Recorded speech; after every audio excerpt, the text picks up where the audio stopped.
Hello everyone, sociology classes में आप सबका स्वागत है। आज हम इस लेक्चर में शॉर्ट आंसर टाइप क्वेश्चन के बारे में जानेंगे। और शॉर्ट आंसर टाइप क्वेश्चन है वो कौन कौन से टॉपिक के होंगे। इसमें सोशल ग्रुप्स, सामाजिक समूह कौन कौन से हैं, प्राइमरी एंड सेकेंडरी और रेफरेंस ग्रुप, इन तीनों के बारे में हम शॉर्ट आंसर टाइप क्वेश्चन पढ़ेंगे। सोशल प्रोसेस, इसके अंदर हम जानेंगे इंटीग्रेशन, कोऑपरेशन एंड कॉन्फ्लिक्ट के short answer type question, marriage, family, kinship और रिलीजन, इन टॉपिक्स के बारे में शॉर्ट आंसर टाइप क्वेश्चन के बारे में हम शुरुआत करते हैं। तो आइए हम शुरुआत करते हैं। पहला क्वेश्चन है, सामाजिक समूह किसे कहते हैं। जब दो या दो से अधिक व्यक्ति किसी उद्देश्य के लिए आपस में संपर्क में आते हैं तथा एक दूसरे को प्रभावित करते भी हैं और उनसे प्रभावित होते भी हैं, तो ऐसे लोगों का समूह है वो सामाजिक समूह कहलाएगा। मतलब दो या दो से अधिक व्यक्ति जब किसी विशेष उद्देश्य के लिए आपस में अंतःक्रिया करते हैं और एक दूसरे को प्रभावित करते हैं तो वो सामाजिक समूह कहलाता है। प्राथमिक समूह क्या होता है। प्राथमिक समूह वो समूह होता है जिसमें समाज में व्यक्ति सबसे पहले जिनके संपर्क में आता है, जैसे परिवार, पड़ोस, दोस्त, ये प्राथमिक समूह के अंतर्गत आएंगे। तो प्राथमिक समूह लोगों का ऐसा समूह होता है जिसका आकार छोटा होता है, परिवार भी छोटा होता है, पड़ोस भी संख्या कम होती है और दोस्तों की संख्या भी कम होती है, तथा आपसी सदस्य एक दूसरे को जानते हैं। इसका मतलब फेस टू फेस जानते हैं सभी को। इस समूह में संबंधों की घनिष्ठता, आपस में सभी जानते हैं, आकार छोटा होता है, इसका मतलब संबंधों की घनिष्ठता भी होती है और सभी के उद्देश्यों में समानता व सहयोग पाया जाता है। तो ऐसे समूह को प्राथमिक समूह कहते हैं। प्राथमिक समूह के जनक कौन थे। चार्ल्स कूले, जिन्होंने 1909 में एक पुस्तक लिखी सोशल ऑर्गेनाइजेशन। इस पुस्तक में उन्होंने जो प्राथमिक समूह है, प्राइमरी ग्रुप है, इसके बारे में इस अवधारणा का सबसे पहले प्रयोग किया था। और इन्होंने परिवार, पड़ोस और खेल समूह, इन तीनों को प्राथमिक समूह में शामिल किया है। द्वितीयक समूह या सेकेंडरी ग्रुप किसे कहते हैं। द्वितीयक समूह संबंधों की घनिष्ठता, प्राथमिक समूह का विपरीत हो गया। प्राथमिक समूह का आकार छोटा होता है तो इसका आकार बड़ा होता है। दोनों में अंतर पूछ ले तो ये भी लिख सकते हैं, आकार के आधार पर अंतर, संबंधों की घनिष्ठता के आधार पर अंतर, उद्देश्य के आधार पर अंतर। तो द्वितीयक समूह है उसमें संबंधों की घनिष्ठता के अभाव वाला एक बड़ा समूह होता है। मतलब है लोगों का एक बड़ा समूह जिसमें संबंधों की घनिष्ठता का अभाव पाया जाता है, सभी लोग एक दूसरे को नहीं जानते और औपचारिक संबंधों के आधार पर वो जुड़े होते हैं, जिसका निर्माण किसी विशेष उद्देश्य की पूर्ति के लिए किया जाता है, जैसे समूह, राष्ट्र, जाति आदि हो गया। तो ये द्वितीयक समूह है। संदर्भ समूह, देखिए एक तो व्यक्ति किसी समूह का सदस्य होता है, जैसे किसी परिवार का है, किसी जाति का है, वो तो उसको सदस्यता समूह कहलाएगा। और एक जिस समूह का व्यक्ति सदस्य नहीं है बल्कि वो उस समूह का सदस्य बनना चाहता है, इसीलिए उसने मानसिक रूप से अपने आप को उस समूह के से स्थापित कर लिया है और उसी समूह के विचारों, भावनाओं, आदर्शों को अपने व्यवहार में अपनाना शुरू कर देता है, तो वो संदर्भ समूह कहलाता है। जैसे आजकल युवा और युवतियाँ अपने किसी हीरो हीरोइन को की नकल करना शुरू कर देते हैं। इसका मतलब जिस भी हीरो या हीरोइन की नकल करना उन्होंने शुरू की है वो उसका रेफरेंस ग्रुप बन गया है, संदर्भ समूह बन गया है। और जिस समूह के वास्तव में वो सदस्य है वो सदस्यता समूह। तो संदर्भ समूह की अवधारणा का प्रयोग सबसे पहले हर्बर्ट हाइमैन ने 1942 में किया था। या हर्बर्ट हाइमैन संदर्भ समूह के जनक है। व्यक्ति जिस समूह का सदस्य होता है वह तो उसका सदस्यता समूह कहलाता है, परंतु यदि कोई सदस्य अपने सदस्यता समूह से हटकर किसी दूसरे उच्च समूह में अपने को संबंधित कर ले और वह तो वही उसका संदर्भ समूह कहलाता है। जैसे मान लीजिए कोई अध्यापक है तो अध्यापक समूह उसका सदस्यता समूह हो गया। और यदि कोई अध्यापक आईएएस ऑफिसर बनना चाहता है और उसी के अनुसार व्यवहार या उससे अपने आप को संबंधित कर ले, तो जो आईएएस जो ग्रुप है वो उसके लिए रेफरेंस ग्रुप हो जाएगा, संदर्भ समूह हो जाएगा। इसका मतलब संदर्भ समूह है व्यक्ति के लिए मानसिक आधार से संबंधित है और यह एक उसका काल्पनिक समूह है। जैसे युवाओं युवतियों द्वारा किसी खिलाड़ी या हीरो हीरोइन की नकल करना। प्राथमिक समूह की विशेषताएं क्या होती है। छोटा आकार, संबंधों की घनिष्ठता, प्रत्येक संपर्क, मतलब आमने सामने एक दूसरे को रोजाना मिलते हैं, देखते हैं, उद्देश्यों की समानता होती है। और प्राथमिक नियंत्रण, ये नियंत्रण के प्राथमिक साधन है, मतलब सबसे अनौपचारिक साधन भी है। सामाजिक अंतःक्रिया हम किसे कहते हैं। क्रिया के प्रत्युत्तर में की गई क्रिया सामाजिक अंतःक्रिया कहलाती है। ये एक दूसरे से प्रभावित होने और प्रभावित करने की क्रिया भी है। क्रिया के प्रत्युत्तर का मतलब जैसे आपको किसी ने आवाज़ लगाई और उस आवाज़ को सुनकर आप वहाँ चले गए तो वो सामाजिक क्रिया कहलाएगी। इसका तात्पर्य ये हुआ कि जब कोई क्रिया, किसी ने क्रिया की, मैंने आपको कुछ कहा और आपने उसका रिस्पोंड किया, तो इसका मतलब आप क्रिया के प्रत्युत्तर में क्रिया कर रहे हो, तो यही अंतःक्रिया कहलाती है। इसका तात्पर्य ये हुआ एक दूसरे को प्रभावित करने और प्रभावित होने वाली क्रिया है, वही सामाजिक अंतःक्रिया कहलाएगी। सामाजिक अंतःक्रिया में क्या क्या चीज़ें होनी चाहिए? सामाजिक संपर्क, इसका तात्पर्य ये होगा लोगों का आपस में संपर्क होना जरूरी है। वो संपर्क प्रत्यक्ष भी हो सकता है और अप्रत्यक्ष भी। प्रत्यक्ष संपर्क का मतलब आमने सामने का संपर्क, और अप्रत्यक्ष संपर्क का मतलब टीवी के माध्यम, समाचार पत्र के माध्यम से, या मोबाइल, इंटरनेट, किसी भी तरीके से, जैसे आपका और हमारा जो अब संपर्क है, ये अप्रत्यक्ष संपर्क है।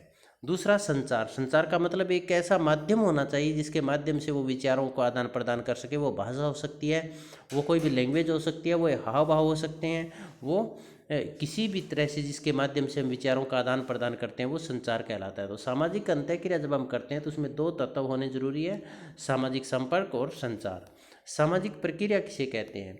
सामाजिक प्रक्रिया सामाजिक जीवन में निरंतर विद्यमान तथा परस्पर संबंधित घटनाओं का एक ऐसा क्रम है जो कि एक विशिष्ट परिणाम को जन्म देता है। सामाजिक प्रक्रियाओं के प्रकार देखिए, सामाजिक प्रक्रियाओं को दो भागों में बांटा जा सकता है, एसोसिएटिव एंड नॉन एसोसिएटिव। सहयोगात्मक प्रक्रियाएं वो प्रक्रियाएं होती है जो समाज में सहयोग और संगठन को बढ़ावा देने वाली होती है, जैसे सहयोग, एकीकरण आदि। असहयोगात्मक प्रक्रियाएं वो प्रक्रियाएं होती है जो समाज को अखंडित या विघटित करने वाली होती है, जैसे संघर्ष, प्रतिस्पर्धा आदि। एकीकरण किसे कहते हैं? एकीकरण एक उच्चतर सहयोगी सामाजिक प्रक्रिया है। उच्चतर सहयोगी का मतलब जिसमें सबसे अधिक सहयोग पाया जाता है, जिसमें एक समूह के मूल्य, आदर्श, विचार, संस्कृति आदि दूसरे समूह में घुल मिल जाते हैं। इसका मतलब दो समूहों का आपस में घुल मिल जाना, उनकी संस्कृति, विचारों, आदर्शों का घुल मिल जाना एकीकरण कहलाता है। जैसे दो परिवार हैं, यदि उन दो परिवारों में काफ़ी अधिक एकता हो गई तो इसका मतलब क्या कहलाएंगे भी उनमें एकीकरण हुआ है। तो एकीकरण का तात्पर्य आपस में एक दूसरे के साथ घुल मिल जाना। सहयोग भी एक ऐसी सहयोगी सामाजिक प्रक्रिया है जिसमें दो या दो से अधिक व्यक्ति मिलकर किसी सामान्य उद्देश्य की प्राप्ति के लिए साथ मिलकर प्रयास करते हैं। संघर्ष सहयोग का विपरीत है। यह एक असहयोगात्मक प्रक्रिया है। अपने उद्देश्यों की पूर्ति के लिए हिंसात्मक साधन अपनाकर या हिंसात्मक साधन अपनाने की धमकी देकर दूसरे की इच्छाओं को दबाना ही संघर्ष है। जैसे कोई व्यक्ति अपनी इच्छा या आवश्यकताओं की पूर्ति करना चाहता है और दूसरे को डरा धमका कर अपनी इच्छाओं की पूर्ति करता है, अपने हितों को साधता है, तो वो संघर्ष कहलाएगा। व्यवस्थापन क्या है? संघर्ष से सहयोग की ओर बढ़ने का प्रयास ही व्यवस्थापन है। इसका मतलब जब दो पक्षों को ये लगे भी उन्होंने काफ़ी संघर्ष कर लिया और संघर्ष से कुछ निकलने वाला नहीं है, कुछ लाभ होने वाला नहीं है, तो वो दोनों समूह आपस में तालमेल स्थापित करने की कोशिश करते हैं और एक दूसरे के नज़दीक आने की कोशिश करते हैं, और इसी को व्यवस्थापन या अकोमोडेशन कहा जाता है। इसके पश्चात विवाह क्या है? विवाह देखिए, विवाह स्त्री पुरुष के यौन संबंधों को निश्चित कर वैध संतान प्राप्त करने की संस्था, एक ऐसी संस्था है जो यौन संबंधों को नियमित करती है और उससे जो संतान की प्राप्ति होती है उसे वैध संतान कहा जाता है। जैसे देखिए, भारतीय समाज में और विशेषकर लगभग सभी समाजों में विवाह से पूर्व यदि संतान पैदा होती है तो उसको वैध या स्वीकार नहीं माना जाता, स्वीकार नहीं किया जाता। तो विवाह एक ऐसी संस्था है जो एक तो यौन संबंधों को नियमित करती है और दूसरी वैध संतान प्राप्ति भी होती है। इसे विवाह को परिभाषित कीजिए। बोगार्ट्स क्या कहते हैं या विवाह का क्या अर्थ है, उसमें भी आप ये लिख सकते हैं, विवाह स्त्री पुरुषों के पारिवारिक जीवन में प्रवेश करने की एक संस्था है। विवाह के सामान्य उद्देश्य क्या है? देखिए, पहला इसका उद्देश्य यौन संबंधों को नियमित करना या यौन इच्छाओं की पूर्ति करना। अब यौन संबंधों को, यौन इच्छाओं की पूर्ति करेंगे, इससे वैध संतान, जो संतान की प्राप्ति होगी वो वैध होगी, तो वैध संतान की प्राप्ति करना दूसरा उद्देश्य है। और जो संतान प्राप्त हुई है उनका पालन पोषण करना तीसरा उद्देश्य है। शिक्षा व्यवस्था, खान पान आदि की व्यवस्था करना। मानसिक शांति, इससे व्यक्ति मानसिक शांति प्राप्त भी करता है। जैसे एक तो यौन इच्छाओं की संतुष्टि होगी तो इससे मानसिक रूप से वो संतुष्ट रहेगा, शांत रहेगा। दूसरा, उसके जो वृद्धावस्था में या असहाय अवस्था में उसकी सहायता करने के लिए उसकी संतान है, इससे भी वो मानसिक रूप से संतुष्ट रहेगा। दूसरा, अपने मनोभाव या मन की जो भी बातें हैं वो अपने लाइफ पार्टनर के साथ शेयर कर सकता है, जिससे भी मानसिक शांति मिलती है। तो विवाह के सामान्य उद्देश्य थे। इसके पश्चात अंतर विवाह क्या होता है? एंडोगैमी हम किसे कहेंगे? जिसमें व्यक्ति अपनी जाति या समूह में विवाह करता है। एक व्यक्ति यदि अपनी ही जाति या समूह में विवाह करता है तो वो अंतर विवाह कहलाता है। बहिर्विवाह क्या होता है? ये अंतर विवाह जैसा ही है। व्यक्ति जब अपनी जाति में, मान लीजिए हमने विवाह तो अपनी जाति में किया है ना, परंतु अपनी जाति में भी कुछ उपजातियां होती है, गोत्र होते हैं, परवर और संपीड होते हैं। तो जब व्यक्ति अपने गोत्र, परवर या संपीड से बाहर विवाह करता है तो उसको बहिर्विवाह कहलाता है, क्योंकि हिंदू समाज में अपने गोत्र, परवर या संपीड के अंदर विवाह करना स्वीकार नहीं किया जाता। अनुलोम विवाह, जब एक उच्च जाति के लड़के का निम्न जाति की लड़की से विवाह होता है तो वो अनुलोम विवाह कहलाता है, मतलब उचित विवाह, और ये समाज द्वारा स्वीकृत विवाह माना जाता है। एक उच्च जाति का लड़का हो और निम्न जाति की लड़की हो, यदि उन दोनों के बीच में शादी होती है तो वो उचित विवाह या अनुलोम विवाह उसे कहा जाएगा। प्रतिलोम विवाह, हाइपोगैमी, ये अनुलोम विवाह का एकदम से विपरीत है। जब लड़की निम्न जाति की हो, जब लड़का निम्न जाति का हो और लड़की उच्च जाति की हो और उनमें यदि आपस में शादी होती है तो इस शादी को समाज स्वीकृति, विशेषकर भारतीय हिंदू समाज में इसको निषेध माना गया है और इसी को प्रतिलोम विवाह कहेंगे। जैसे मान लीजिए एक ब्राह्मण का लड़का निम्न जाति की लड़की से शादी करता है तो वो कैसे कहलाएगा, उसे हम कहेंगे अनुलोम विवाह। और यदि एक ब्राह्मण की लड़की निम्न जाति के लड़के से शादी करती है तो उसको हम क्या कहेंगे, प्रतिलोम विवाह कहेंगे। तो अनुलोम विवाह उच्च जाति का लड़का और निम्न जाति की लड़की, और प्रतिलोम विवाह एकदम से इसका उल्टा, उच्च जाति की लड़की और निम्न जाति का लड़का। तो आपको बताना है, कमेंट बॉक्स में लिखकर बताना है भी समाज है, भारतीय हिंदू समाज है, वो अनुलोम विवाह को स्वीकृति प्रदान करता है या प्रतिलोम विवाह को। अंतरजातीय, इंटरकास्ट मैरिज क्या होती है, हिंदुओं में अनेक उपजातियाँ होती है, अपनी ही उपजाति में विवाह करना अंतर्विवाह कहलाता है।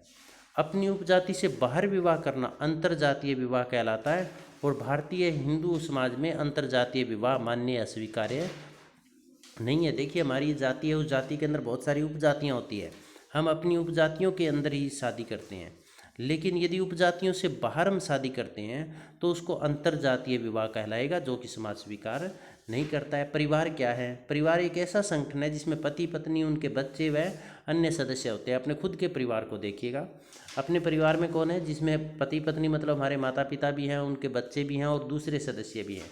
तो परिवार एक ऐसा समूह है, संगठन है, जिसमें पति पत्नी, उनके बच्चे व दूसरे सदस्य होते हैं, जो कि आपस में संबंधों की घनिष्ठता और प्रेम से जुड़े हुए होते हैं, वो परिवार कहलाता है। परिवार की आवश्यकता, तो परिवार में पति पत्नी होने जरूरी है, उनके बीच में यौन संबंध स्थापित होने भी जरूरी है, उनका एक सामान्य निवास होना चाहिए, और रकत संबंधी, परिवार के जितने भी सदस्य हैं वो आपस में रकत संबंधी भी होने चाहिए। जैसे एक पीजी है, पीजी के अंदर अलग अलग घरों के लड़के और लड़कियां आपस में रहते हैं तो उसको हम परिवार नहीं कह सकते, क्योंकि उसमें रकत संबंधी नहीं है।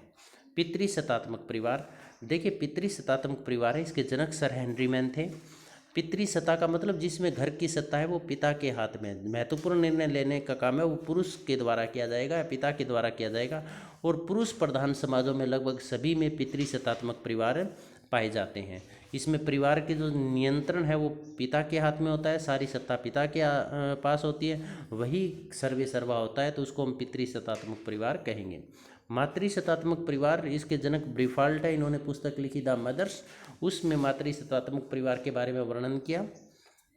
यह पितृसत्तात्मक परिवार के विपरीत, जिसमें सत्ता माता के हाथ में होती है, माता ही संपूर्ण परिवार को नियंत्रित करती है, सर्वे सर्वा या मुख्य निर्णय करने का जो अधिकार है वो माता के पास होता है, उस ऐसे परिवार को हम मातृसत्तात्मक परिवार कहेंगे। मालाबार के नायरों में इसी प्रकार के परिवार पाए जाते हैं। संयुक्त परिवार, जिसमें दो या दो से अधिक पीढ़ियाँ एक साथ रहती हो, एक ही छत के नीचे रहते हो और एक ही रसोई का बना हुआ खाना खाते हैं, तो उसको हम संयुक्त परिवार कहते हैं। इसे आप एकल परिवार भी लिख सकते हैं। एकल परिवार वो होता है जहाँ पर पति पत्नी या उनके अविवाहित बच्चे जब साथ में रह रहे हैं तो उसको हम अविवाहित एकल परिवार कहेंगे। नातेदारी से आप क्या समझते हैं, नातेदारी का मतलब रिश्तेदारी, किनशिप। नातेदारी व्यक्तियों के संबंधों की एक ऐसी व्यवस्था है जिसमें लोग आपस में विवाह या रकत संबंधों के आधार पर जुड़े रहते हैं। देखिए अपने दादा दादी, नाना दादा दादी, चाचा चाची आदि, ये रकत संबंधी हो गए। अपने दूसरे विवाह संबंधों के आधार पर हम सास ससुर, देवर जेठ आदि हो गए। तो ये दोनों ही तरह की रिश्तेदारियां पाई जाती है। तो नातेदारी का अभिप्राय व्यक्तियों के संबंधों की एक ऐसी व्यवस्था है जिसमें लोग या तो विवाह के आधार पर या रकत संबंधों के आधार पर आपस में जुड़े रहते हैं। नातेदारी के प्रकार, दो प्रकार बताए हैं, समरक्त या रक्त मूलक नातेदारी। रक्त मूलक नातेदारी वो नातेदारी होती है जिसमें सभी नातेदार आपस में ब्लड रिलेशन या रक्त संबंधों के आधार पर जुड़े होते हैं। जैसे जिस परिवार में हमारा जन्म हुआ है वो परिवार हमारे लिए रक्त, उस परिवार के जितने भी सदस्य हैं वो सभी हमारे लिए रक्त संबंधी होते हैं, समरक्त होते हैं, सभी का ब्लड है वो समान होता है। तो ऐसे नातेदारों को रक्त मूलक या समरक्त नातेदारी कहते हैं। दूसरा है विवाह मूलक नातेदारी, जिसमें सभी नातेदार आपस में विवाह संबंधों के आधार पर जुड़े होते हैं। जिसमें परिवार के व्यक्ति का विवाह होता है, उसके सभी सदस्य विवाह संबंधी होते हैं। नातेदारी की श्रेणियाँ, प्राथमिक नातेदारी। प्राथमिक नातेदारी वो होते हैं जिसमें आमने सामने के घनिष्ठ संबंध होते हैं, प्रत्येक संबंध होते हैं, और जिसमें व्यक्ति आपसी प्रत्येक संपर्क के द्वारा संबंधित होता है। मर्डॉक ने 8 प्रकार की नातेदारी, प्राथमिक नातेदारी बताई, जैसे माता पिता, माँ और बेटा, माँ और बेटी, माँ और पिता और बेटा, पिता और पुत्री, भाई भाई, बहन बहन, भाई बहन और बहन भाई। तो इस तरह से 8 प्रकार की नातेदारी, प्राथमिक नातेदारी का वर्णन किया है। द्वितीयक नातेदारी, व्यक्ति के प्राथमिक उसके द्वितीयक नातेदार होंगे। मर्डॉक ने 33 प्रकार के द्वितीयक नातेदारियों की व्याख्या की है। तृतीयक नातेदारी, व्यक्ति के प्राथमिक के द्वितीयक या द्वितीयक के प्राथमिक नातेदार तृतीयक नातेदार कहलाते हैं, और मर्डॉक ने 151 प्रकार के तृतीयक नातेदारों की व्याख्या की। सहप्रसविता या कुवैद प्रथा क्या है? दोनों एक ही बात है, इंपॉर्टेंट है, किसी भी नाम से पूछा जा सकता है। तो इस सहप्रसविता या कुवैद प्रथा, इसका संबंध प्रसव से है। प्रसव का मतलब जब माता के बच्चा जन्म लेता है उससे है। कुछ समाजों में यह प्रथा है कि एक स्त्री जब प्रसव पीड़ा, मतलब जिस समय उसके संतान होती है, संतान जन्म ले रही होती है, और उस समय जो पीड़ा महसूस करती है, और संतान पैदा होने के पश्चात जैसे वो परहेज रखती है, जैसा वो खान पान रखती है, बिल्कुल उसी तरह से उसके पति को भी उसी प्रक्रिया में से गुजरना पड़ता है, वैसा ही परहेज रखना पड़ता है, वैसा ही खान पान करना पड़ता है। तो इस प्रथा को सहप्रसविता कहा। सह का मतलब साथ, प्रसविता प्रसव, मतलब जब माँ के बच्चा पैदा होता है, औरत के बच्चा पैदा होता है, तो उस समय उसका पति उसके साथ है, मतलब उस जैसा महसूस करता है, तो उसको हम सहप्रसविता या कुवैद प्रथा कहते हैं। प्रयास, प्रयास का मतलब मजाक। प्रयास प्रथा संबंधों की घनिष्ठता बढ़ाने वाली तथा आपसी संबंधों को खुलकर व्यक्त करने वाली एक प्रथा है। जैसे जीजा साली, देवर भाभी, इनके आपस में घनिष्ठ संबंध होते हैं, हंसी मजाक भी होते हैं, अश्लील हंसी मजाक भी होती है इसमें। इसका मतलब इसमें संबंधों को खुलकर जिया जाता है। तो प्रयास संबंध एक ऐसी संबंध है जिसमें विशेष नातेदारों को आपस में और अधिक नज़दीक लाने का प्रयास किया जाता है, उसमें खुलकर बातें की जाती है। प्रयास संबंध का विपरीत है। परिहार प्रथा आपसी संबंधों की घनिष्ठता को रोकती है, इसका मतलब संबंधों में दूरी पैदा करती है।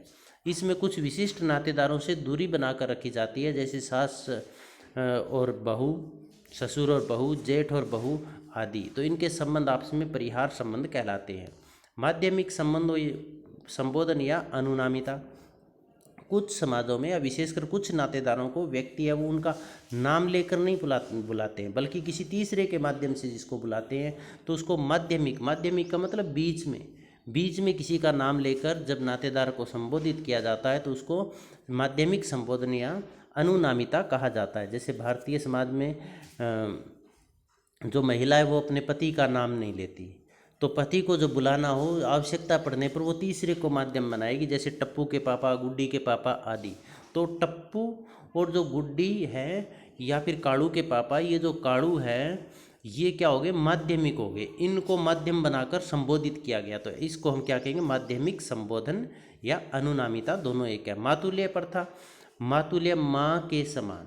कौन? मामा। जिन समाजों में व्यक्ति के लिए मामा का संबंध अधिक महत्वपूर्ण हो, मामा ही उनका पालन पोषण करता हो और मामा के संपत्ति के वो बराबर के हकदार हो, मामा ही उनका विवाह आदि की रस्में पूरी करता हो, तो ऐसी प्रथा को ऐसी नातेदारी को मातुल्य नातेदारी कहते हैं।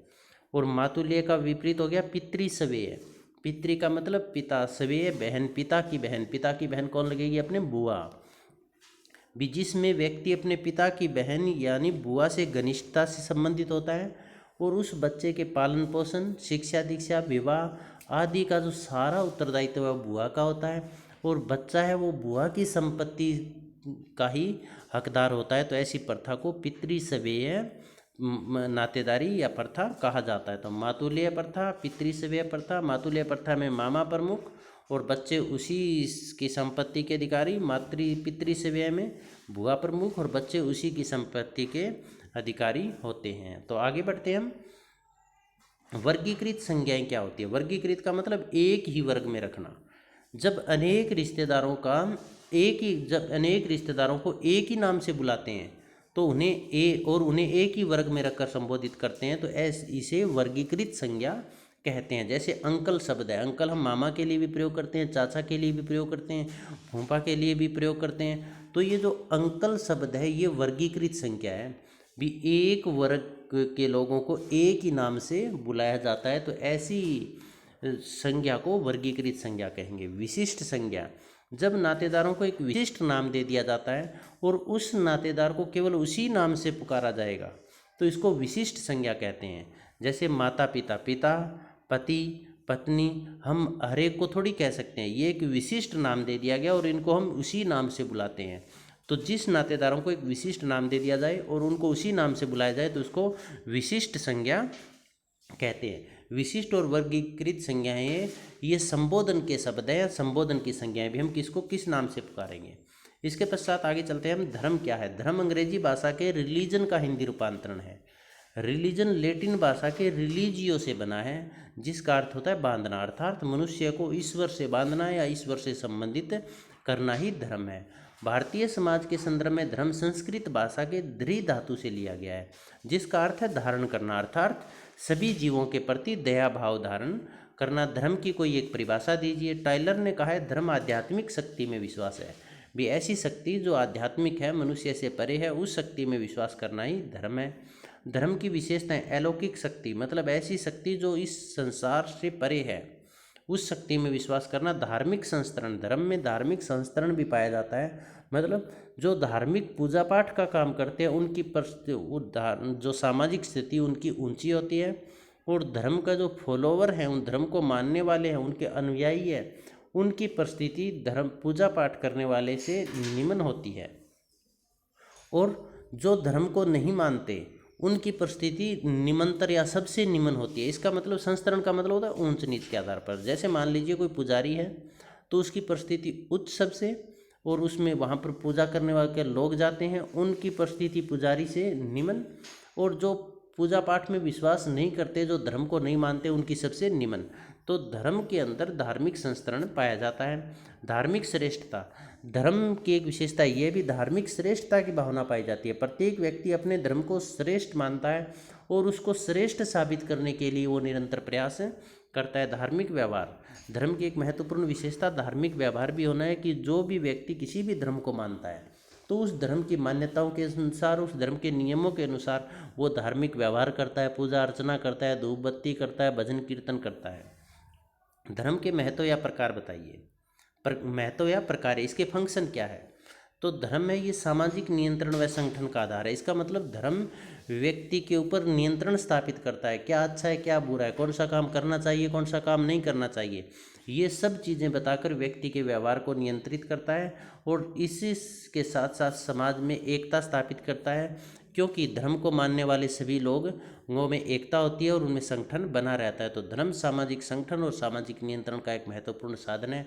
पवित्र और अपवित्र का ज्ञान, धर्म के माध्यम से हमें पवित्र और अपवित्र का ज्ञान होता है। धर्म हमें पाप पुण्य, अच्छे बुरे और पवित्र अपवित्र के बारे में बताता है। सामाजिक कल्याण, धर्म का प्रत्येक धर्म जीव हत्या, चोरी न करना, किसी का दिल न दुखाना, किसी के साथ बुरा व्यवहार न करना, इस तरह की बातें सिखाता है। तो प्रत्येक व्यक्ति जब इन मान्यताओं को, इन नियमों को अपने जीवन में उतार लेता है तो समाज के अंदर एक शांति स्थापित होती है, आपसी भाईचारा स्थापित होता है और आपसी मेल भाव और सहयोग की भावना स्थापित और मानवीय गुणों का विकास होता है, जिससे समाज कल्याण होता है। समाजीकरण में सहायक है, धर्म है वो समाजीकरण में सहायक है, क्योंकि ये धार्मिक मूल्यों, विचारों, आदर्शों, समाज के नियमों आदि के बारे में हमें सिखाता है। तो इसके पश्चात धर्म की नवीन या आधुनिक प्रवृत्तियों की व्याख्या करें। आज के समय में धर्म में क्या परिवर्तन हो रहा है? तो जो प्राचीन समय में रूढ़िवादिता थी उसका पतन हो रहा है, उसकी जगह पर आधुनिकता या तर्क प्रधान व्यवस्था है वो उसका स्थान ले रही है। सर्वधर्म समभाव विचार का प्रसार। पहले प्रत्येक व्यक्ति अपने धर्म को सर्वश्रेष्ठ मानने के लिए मानता था और उसके लिए कुछ भी कर जाता था, परंतु आज व्यक्ति प्रत्येक धर्म का सम्मान करता है। अपने धर्म को सर्वश्रेष्ठ साबित न करके वो सर्वधर्म समभाव के विचारों पर आगे बढ़ रहा है। धर्म का व्यवसायीकरण, आज धर्म का व्यवसायीकरण भी हुआ है। भजन कीर्तन लगाने वाले हैं वो पैसे लेते हैं, या फिर जब कहीं भी धार्मिक संस्थाएं वहाँ पर जाते हैं तो वो भी कहीं न कहीं अपना फोकस है वो पैसों पर केंद्रित या धन पर केंद्रित कर रही है। तो धर्म को लोग एक व्यवसाय के रूप में भी अपनाने लगे हैं, व्यवसाय के रूप में अपनाया है। धर्म मुख्य मनोरंजन का साधन भी बना हुआ है। आज धर्म के जितने भी गाने चलते हैं वो फिल्मी धुन पर बजाए जाते हैं, तो इसका मतलब धर्म है वो मनोरंजन का साधन भी है। तो ये शॉर्ट आंसर टाइप क्वेश्चन थे। आपको किसी तरह का कोई डाउट हो तो आप कमेंट बॉक्स में लिख सकते हैं। आप सबका बहुत बहुत धन्यवाद।